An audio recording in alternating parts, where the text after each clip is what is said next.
If you would have told me last year that in 2020, J-Lo and Shakira would be starring in the Super Bowl, Hummer would be making a new vehicle, and I'd be reviewing the Motorola RAZR flip phone, I'd say you were crazy and ask what year you time traveled from.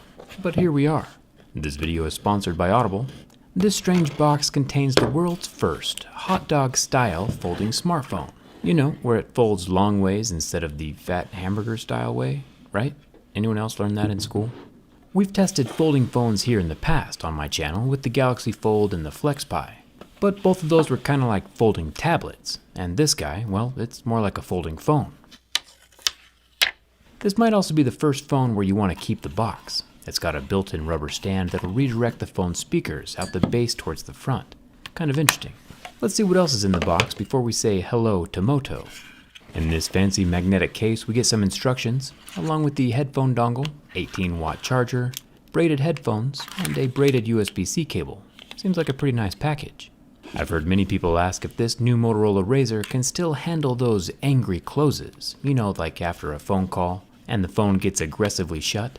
Today we'll be answering that question once and for all. Now I think it's time to review our new friend. Hi there. Let's get started.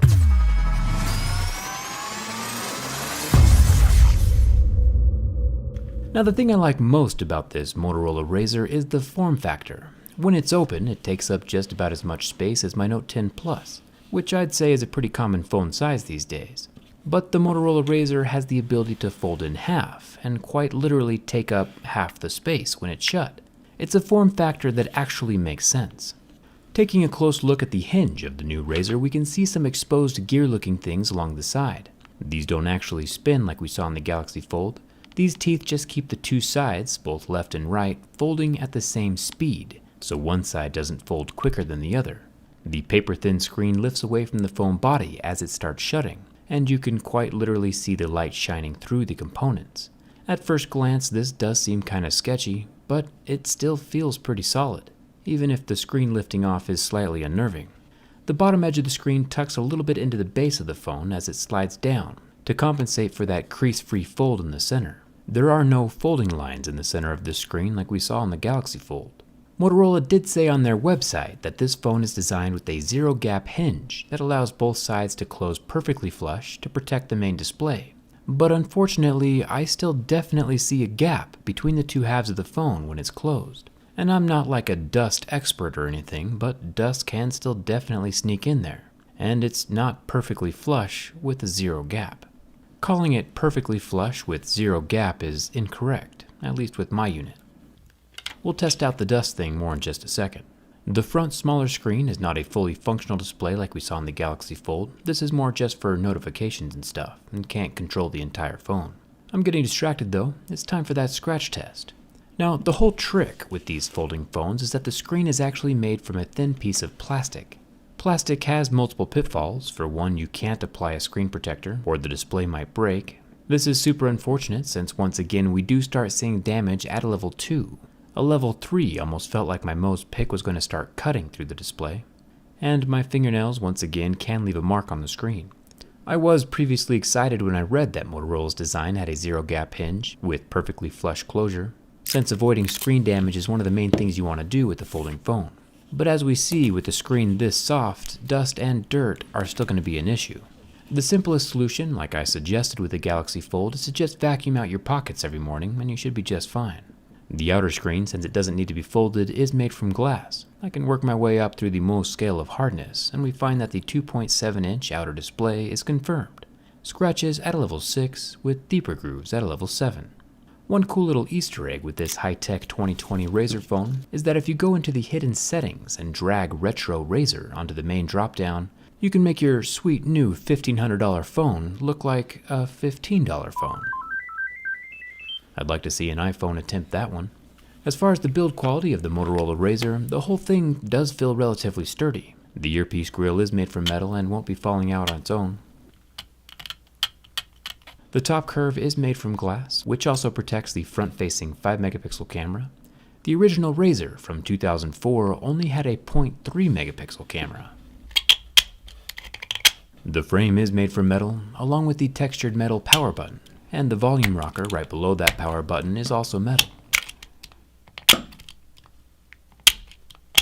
The hinge cap is a vital component that holds both halves of the phone together and is also made from metal.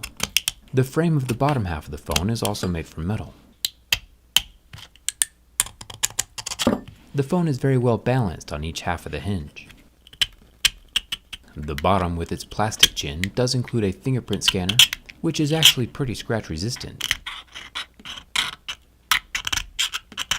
But I still managed to inflict a bit of damage with my razor blade. Even with those scratches though, the phone was able to read my fingerprint and unlock the phone every single time. Not too shabby. The bottom of the RAZR has a plastic speaker grill and a USB-C charger. If we take a look under the grill plate, we can see that the speaker is positioned on the right side of the phone and does seem to have its own water-resistant mesh protecting the opening. Motorola does say that this phone is splash resistant. We'll have to assess that claim more thoroughly from the inside when we take it apart. Make sure you subscribe so you don't miss that teardown. We know that the outer screen is made from glass, along with the glass camera lens that's covering the 16 megapixel main camera on the back, and the dual tone LED flash, which are both covered with glass. The back panel, however, is plastic. Now, I never had one of these RAZR phones growing up. I got a job delivering pizzas and I bought myself the Nokia 6800 instead, with its full QWERTY keyboard. But I do remember how popular these things were. As you can clearly see, this is a RAZR on a RAZR on a RAZR above a RAZR. The RAZR logo down here at the bottom of the phone is very securely glued into place and won't be coming off on its own over time, which is of course a good thing. With the RAZR's current price tag of $1,500, you'll probably have to start selling off the old Tamagotchi and Beanie Baby collection from the last time the RAZR phone existed. I think it's time to revisit that dust situation. Now obviously, this is a bit on the extreme end of the pocket sand scenario, but phones are probably the most abused pieces of tech on the planet, and since Motorola's hinge does leave a gap, it's something we have to watch out for.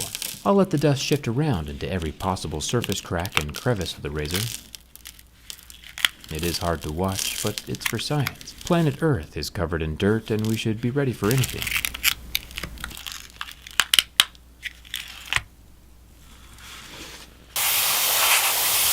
The dirty phone still functions well enough, mostly.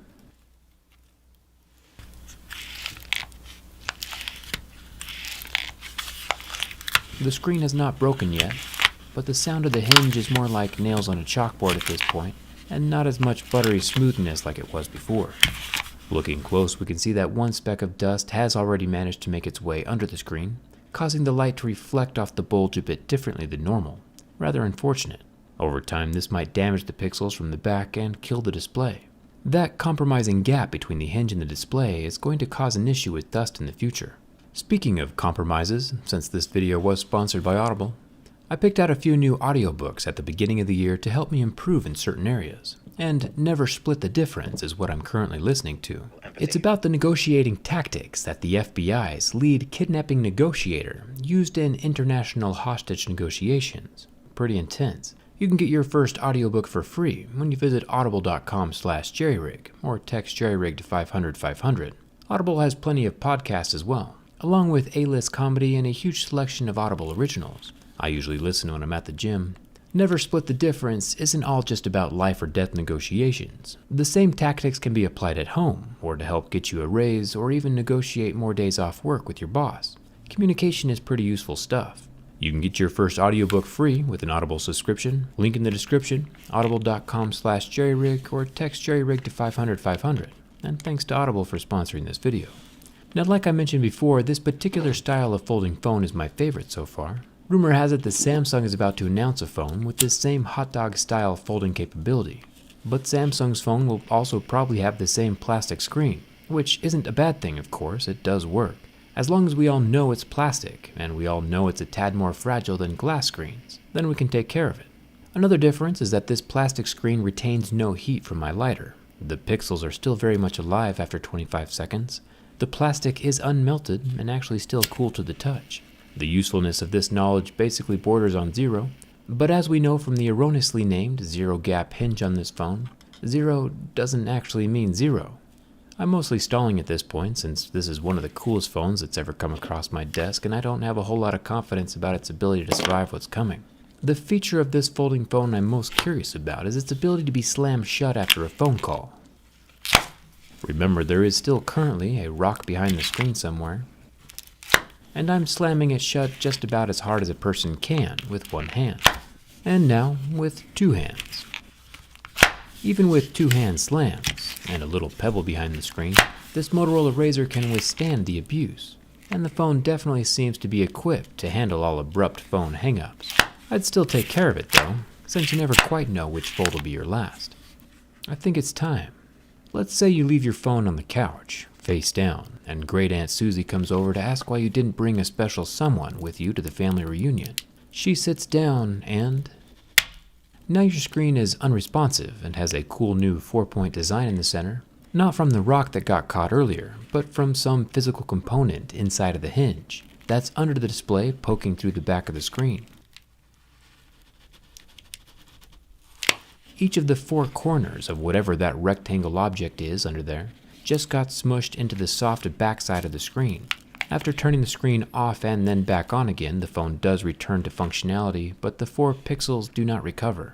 If we watch that one more time, we can see that it actually took a considerable amount of force before breaking. I am rather impressed. The RAZR hinge is not as strong as the Galaxy Fold's hinge, but still holds its own. The phone is still functional, even after the screen is punctured from the back. The hinge is, bent backwards and it's a little more floppy than usual. Something's broken inside, aren't we all? But it's still rather incredible the phone is still able to function like normal. That deserves a thumbs up. Moto is putting up a fight. It looks like one of the things that broke is whatever was holding down the screen inside of the chin. You can see the display pulling out a bit, revealing some pretty cool Faraday cage looking components like we saw inside of the Nokia 3310. The teardown should be interesting. Touching down at the bottom edge of the display, however, immediately kills the entire row of pixels running up the screen. I'll test my theory again by touching over here on the right side. Yep, definitely a bad idea. The paper-thin OLED display technology still kind of blows my mind. Since the bottom of the screen has been pulled out of the phone, it's not really going to fold back flat anymore. The little bubble near the hinge shows how thin and flexible the display can really get. Of course, it'll always need the foam body to support it, so it won't crease or bend in the wrong spot and get wrecked. But as we can see, it does take quite a bit of abuse. Flexible displays still need a gentle curve when they fold. If the fold gets too tight and the screen actually gets creased, the whole thing dies completely. And it's over. We now know the limit of the new Motorola RAZR. Angry phone calls are fine, but probably shouldn't let anyone sit on your open phone, or it might be curtains. I think we should perform an autopsy. Let me know if you want to see the insides of this thing down in the comments. Are you interested in buying a folding phone? Or are you going to wait a little while longer and see what the next generation looks like? Come hang out with me on Instagram and Twitter, and grab your free audiobook with the link in the description. And thanks a ton for watching. I'll see you around.